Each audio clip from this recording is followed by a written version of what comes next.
সময়ের দাবি মেনে আমরা বিদ্যালয়ের সঙ্গে জড়িত সবাই, ছাত্রীরা, অভিভাবক, শিক্ষিকা, শিক্ষাকর্মী এবং প্রাক্তন ছাত্রী, আজকে সবাই আমরা রাস্তায় নেমেছি। আমাদের একটি দাবি, বিচার ত্বরান্বিত হোক, ন্যায্য বিচার পাওয়া যাক।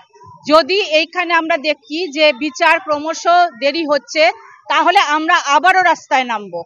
আমরা চাই সকলের সুরক্ষা, সকলের নিরাপত্তা এবং আমাদের সঙ্গে যে ছাত্রীরা আছে, আমাদের সন্তান সম ২৫০০ ছাত্রী, বিভিন্ন স্কুলে স্কুলে যেসব ছাত্রছাত্রী ছড়িয়ে আছে, যারা আমাদের মুখের দিকে তাকিয়ে থাকে, আমরা যেন তাদেরকে অ্যাসিওর করতে পারি তোমাদের ভবিষ্যৎ সুরক্ষিত, সুনিশ্চিত। এই দাবি নিয়ে আজকে আমরা রাস্তায় এসেছি।